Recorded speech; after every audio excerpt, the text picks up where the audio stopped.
Welcome to Health Focus, where we focus on your health. I'm your host, Dr. Scott Anderson, and today we're focusing on vaccines. And we're very fortunate to have with us an authority in this area, Dr. Shandi Fuller.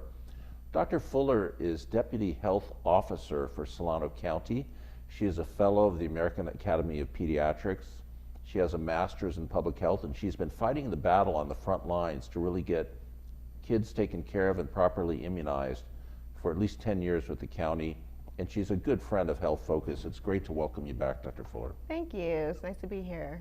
So maybe just tell us what's going on with COVID-19 before we move on to other subjects. We don't want to spend the whole time on that, but obviously people are concerned and they want to know, are children being immunized at an acceptable rate here in the county? Are you having success in that respect? What's it like on the front lines? So right now, the Pfizer vaccine is the one that is approved for children over 12 years of age. And so we are seeing pretty good rates of those kids coming in and getting vaccinated. I know just like personally in my clinic, the parents that I talk to seem to be pretty comfortable with getting their kids vaccinated. And I think one of the big reasons for that is because the school is now opened and people are going back to school, so they want to get their kids, covered and safe with the vaccine. How about Moderna and Johnson & Johnson? Are they used for children or? So they haven't gotten final approval for children under 18 years of age. And so, we'll have to wait and see about that. And Pfizer is still under, waiting for approval for under 12. So We'll have to see about that as well. I've also seen recent reports in the medical literature that there's a push to perhaps lower the immunization age for COVID-19 to even age 5 to 12. Do you have any thoughts about that as a pediatrician and public health officer? Yeah, I mean, when you're thinking about COVID and who it's infecting, one good reason to have it be approved for younger ages is because even if the children aren't the main ones that are dying from COVID, they are certainly at risk of contracting it and then passing it on to someone else who potentially could die from it or have serious complications from it. And another reason is because kids are getting COVID, and unfortunately some of them are having, really bad health outcomes from that. And what we're seeing also is that even kids who recover from COVID, from the infection, weeks to months later, they're coming back with, a high inflammatory response that's affecting their different organs. So we want to protect them from that. Even if that rate isn't extremely high, it's still, for your child, you don't want that to happen to them. So you definitely want some protection. So I think it's a good idea to look into and to get those vaccines approved safely.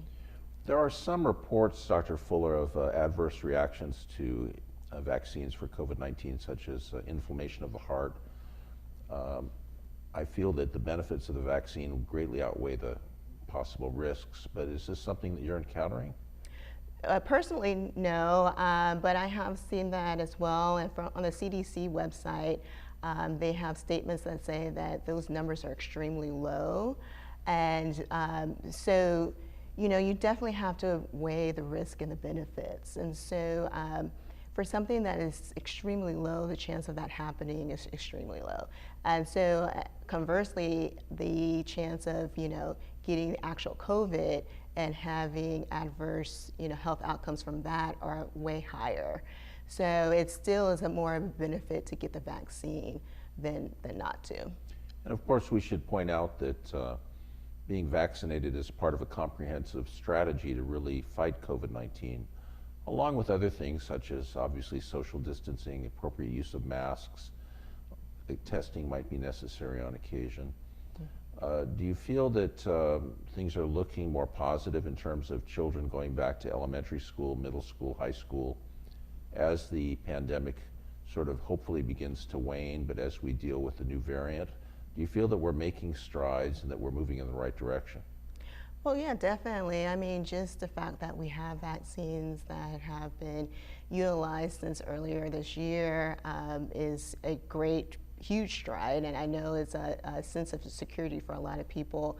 You mentioned social distancing and wearing masks, and all of that is something that we still continue to need to do, you know, in the school setting and out in public. So with all these things, you know, working together, I definitely think that we see the light at the end of the tunnel. You know, we're definitely in a better place now than we were a year ago. So I think it's just, you know, continued diligence, continuing to get the right information out, and just, you know, holding strong, you know, until we push through. Obviously, there are costs in terms of children wearing masks and social distancing because they're learning nonverbal communication skills and so forth, and it could be difficult for them. But it's interesting because, for example, I came across an article in the Journal of the American Medical Association. I'll hold it up, and it's about influenza in children. And just as a side effect of social distancing and mask use, there's been a tremendous drop-off in influenza rates to the point where in the entire last flu season, instead of having what would typically be perhaps 150 to 300 pediatric deaths in the country, there was only one. As a pediatrician, is that consistent with what you've observed? Right, yeah. I mean, I guess that's one of the I guess positive consequences from the pandemic is that, you know, everyone was wearing masks and social distancing, and so those diseases that we were seeing beforehand, we didn't really see that much, you know, last year. And so, but now, you know, we're going to start to open up again, and people aren't wearing masks and things like that. So, you know, you have to go back to years prior with like good hand washing and all of that to kind of minimize the spread of those kind of diseases. I hope that hand washing stays with us for the foreseeable future, but I am sensitive to the fact that when people wear masks, it can be a challenge not just for children, but for hearing impaired people who read lips, and it really does create a different kind of social interaction. But nonetheless, it does some good, I believe. Let's turn to older kids, older children, young adults who are moving off to college, for example. In the fall, we often think of this as a challenge. You must see pediatric patients who are transitioning into adulthood and moving away from home. Do they have special needs with respect to vaccines? Yeah, so one vaccine that people may or may not be aware of is the meningitis vaccine. So meningitis is a bacteria that affects the brain and can be contagious, especially like in dorm settings. So the meningitis vaccine is a good one to have before you go off to college. I guess another area of concern is measles, mumps, and rubella, and hopefully teenagers going off to college will have been immunized against that. That typically is administered in childhood with boosters, right? Yeah, that's typically like your under 5-year age group, you know, going to kindergarten. You usually are up to date with that, and that's something that the schools look for as well. And if you haven't, then hopefully by the time before you get to college, you would have gotten those catch-up vaccines. And I guess we should also mention the vaccine against cervical cancer. Oh yeah. And also similar cancers that can affect boys in the transmitted by the human papillomavirus. That's important to receive when you're, what, a preteen? Yeah, usually around 11 years old is when we do your 11-year vaccines, and HPV is one of them. And the great thing about HPV is the only vaccine that helps prevent cancer. And so you want to get it at a younger age before you even are ever exposed to HPV. So that's a really important vaccine. I think that's also worth pointing out for other vaccines. We're talking about COVID-19, and people often say, well, pediatric populations have a relatively low mortality from COVID-19. You mentioned, however, post-infectious inflammatory states and so forth. But if children are vaccinated as children for diseases which they may encounter later in life, that still affords them with protection looking forward. Right, yes, definitely. And that's a main reason why you know, we push to get kids vaccinated. And you know, they call them vaccine preventable diseases for a reason, because you know, we're not seeing like measles like we used to. You know, we'll see like outbreaks here and there, and that's usually in communities where their vaccine rates are lower, or you know, a child hadn't been vaccinated and ended up with measles, and then you see an outbreak. So yeah, it's very important to recognize the importance of like getting those vaccines early to prevent something down the road, you know, that you don't even foresee happening, that you may come into contact with. You know, since the measles, mumps, rubella vaccine has attracted a lot of public interest and has been a particular focus of individuals who are hesitant or reluctant to receive vaccines, let me just delve into that a little bit further. There was, I believe, an article published in the British Journal of Medicine 15, 20 years ago that suggested that the MMR was associated with autism. And I believe it was subsequently retracted and felt to have been based on inadequate data. And in fact, I believe it led to a bit of a scandal in that respect. But wouldn't you agree that ever since that article came out, ever since that concern was raised, there seems to have been a sort of growth in a kind of culture of resistance to vaccines, and that some of this comes from really a lack of understanding and perhaps can be addressed through education. Am I overstating it, or do you see it that way too? No, I totally agree with you. And unfortunately, when things like that happen and misinformation is given to communities, then of course there's a lot of work to do to get the right information out. And our job is to, you know, make sure the right information is out, that people are educated so that they can make, you know, their decision for themselves, so in terms of being vaccinated or not. But it's really hard to make a decision if you don't have the information or you're given wrong information. So, you know, me being a public health official, one of my jobs is just to educate, bring awareness, and also access to these vaccines. We're going to talk a little bit about adult vaccines as well, but obviously you're a pediatrician. Are there any other pediatric or young adult vaccines that you think we need to emphasize and really get the word out about? Well, the first thing that comes to mind is the flu vaccine. I mean, that's not just a pediatric vaccine, but it is really important in pediatrics, and we're in flu season right now. So, so especially this year, if not any other year, it's really important to talk about the flu vaccine, because we not only have the flu, but we also have COVID. And if you're infected with one, that's going to decrease your body's ability to have defenses against the infection of another one. So, so it would be really bad if you, for say, had like a flu infection and then was exposed to COVID, and so now your body's defenses are really low, and potentially could have really bad outcomes from that. So, so like I said, we're starting flu season, so it's really important to get your flu vaccine along with the COVID vaccine. Do you have any preference with respect to the injectable flu vaccine versus an intranasal for pediatric populations? No, we're doing just injectables right now. Just because of prior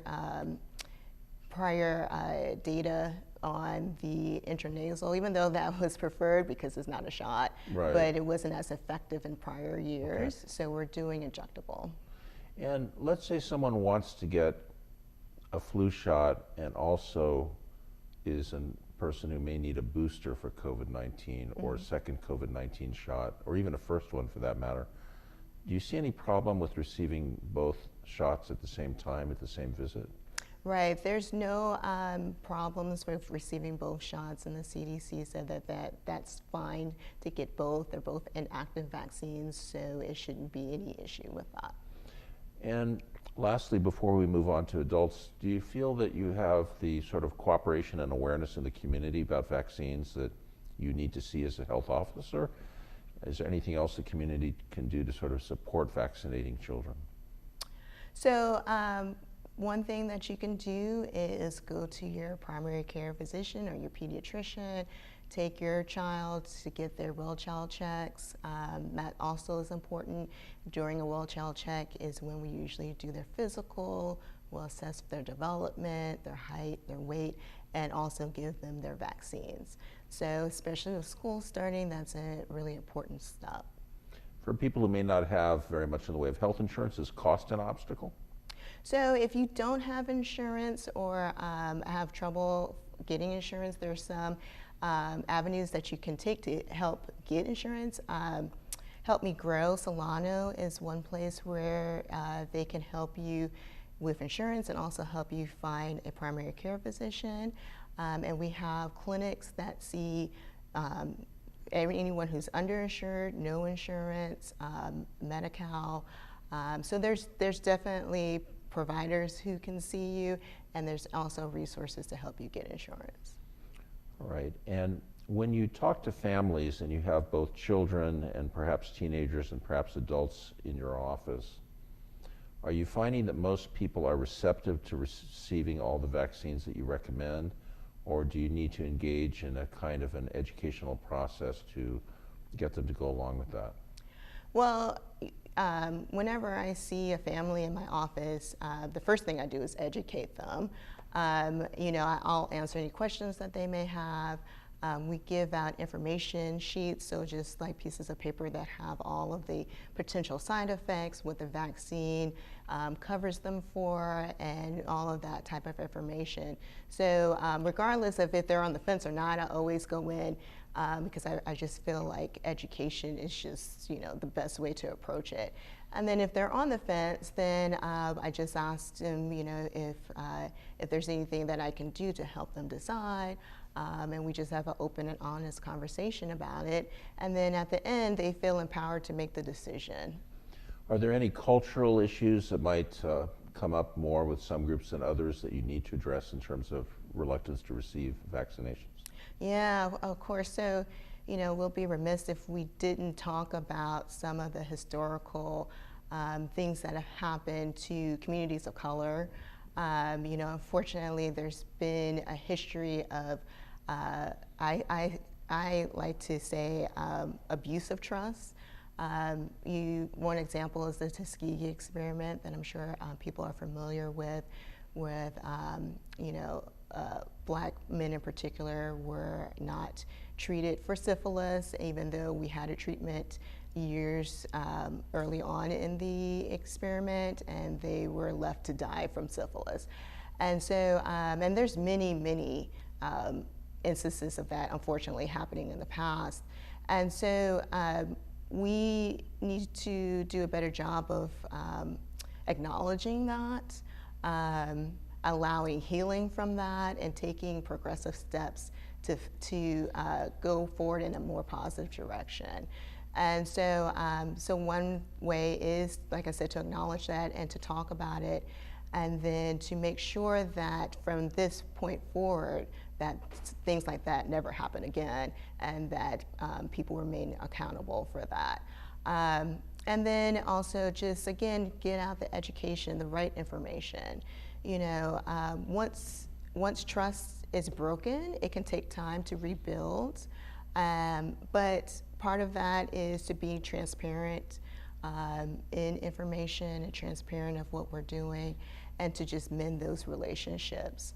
And then once we rebuild trust, I feel that then the information that we give out will be received, and again, then people can then make their own decisions about what's best for them. Very well said, and I think it's also worth pointing out that we have a changing population that is presenting to us as physicians. For example, I think it's reasonable to assume that in most settings in California, we would be well served to either have some ability to speak Spanish or to have an interpreter available, so perhaps somebody who's culturally sensitive to the needs of Hispanic patients. Mm-hmm. And we probably will be seeing an influx of people from other parts of the world, notably I would say Afghanistan, perhaps Haiti. Mm-hmm. So this is an ongoing conversation, wouldn't you agree? Yeah, definitely.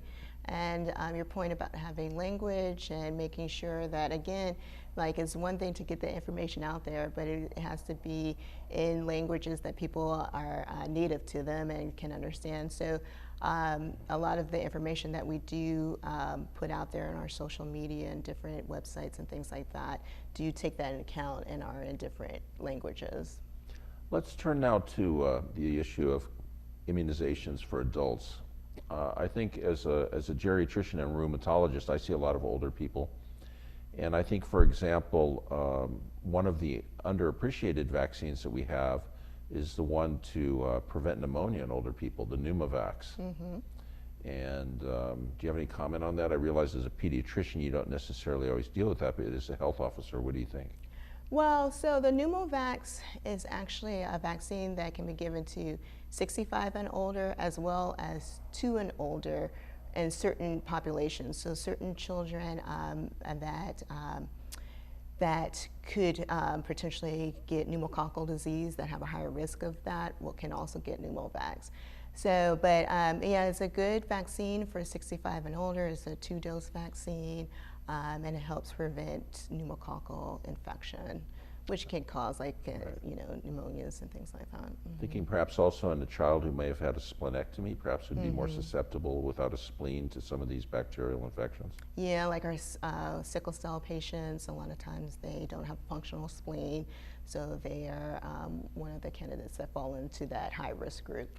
Right, and of course the spleen is an organ that helps us to maintain an immune response to certain types of bacteria, particularly those that are called encapsulated, so without getting too much into the weeds. So right. Excellent point. How about the vaccine for what's commonly called shingles or herpes zoster? I happen to think that's a really important one as well. That's a potentially painful condition. Yes, yes. So Shingrix is a vaccine for 50 and older, and it can be given to anyone who, even if you've had shingles, or if you're not sure if you've had chickenpox in the past, you can still and should still get that vaccine, because like you said, shingles is very, very painful, and this vaccine can help prevent that. Right, and just to clarify, shingles is really a sort of resurrection or a recurrence of a virus that's in your own body, typically in the spinal cord from chickenpox exposure that we experience often as children. And then that comes out along the nerves to the skin and causes painful lesions that can inflame the nerves, right? Yes. Well, are there any other vaccines you want to comment on in terms of older people? I mean, tetanus comes up, although my understanding is that if you've been adequately immunized against tetanus, you know, we probably overestimate the risk to some extent, but nonetheless, boosters sometimes are helpful. Yeah, tetanus, depending on, another one is Tdap, especially if you're going to be around a baby. So, so moms, dads, even grandparents, because of the pertussis component of Tdap. So pertussis is, it can cause infections in all of us, but the babies and younger populations are more susceptible and can have a worse outcome. So it can cause like coughing and respiratory problems and hospitalizations and things like that. So let's explain this. The Tdap is tetanus and pertussis. And pertussis is also called whooping cough, right? Right. And this used to be a major cause of sickness and in fact could result in the airway closing off in children. So very important. Our time is growing short, and I would just like to ask you, do you have any thoughts about new developments in the vaccine world as we go forward, particularly in public health? Yeah, so one thing we talked early on about COVID, so looking at COVID boosters, right now Pfizer has been approved for their booster shot for those who are immunocompromised or living in a skilled nursing home, elderly, or living in long-term facilities. So, so that is in the works, but also going forward, seeing more of that kind of thing, more booster shots for COVID is going to be an important thing to keep our eyes and ears out for. And just to see how the future of the COVID vaccine as we get through this pandemic, what's going to happen next year and the years following. I think, in fact, your colleague, Dr. Bella Matias, who's also a great friend of our show and has been on a few times, has informed us with respect to the mortality of COVID-19. And in our county, a lot of it has occurred in nursing home patients who are otherwise compromised, or hospice patients. So we have to really be cognizant of that risk in the older population. Yes. Do you have any recommendations in terms of how members of the community could get in touch with Solano County, either to obtain medical care, to obtain more information, or to pursue the whole issue of vaccines in more detail if they're concerned about themselves or their children? Yeah, so definitely any information about the COVID vaccine or public health in general, you can visit our website, and we'll post that for you. And then if you have just general questions about like COVID, CDC website is another good one, to get accurate information. If you have questions about where to send your, who can see your child, what pediatrician, you don't have a primary care physician, you don't have health insurance, then Help Me Grow is another good resource. Dr. Shandi Fuller, it's been just a delight to have you on the show. You've been just an excellent source of information as we battle vaccines. And on behalf of all of us here in the studio, thank you so much for joining us. Thank you. Appreciate it. We hope to see you again. Thank you. Well, here at Health Focus, we focus on your health, and hopefully we've made some progress today in dealing with issues related to vaccines. We wish all of you the best of health and look forward to seeing you again. This is Dr. Scott Anderson saying stay healthy out there.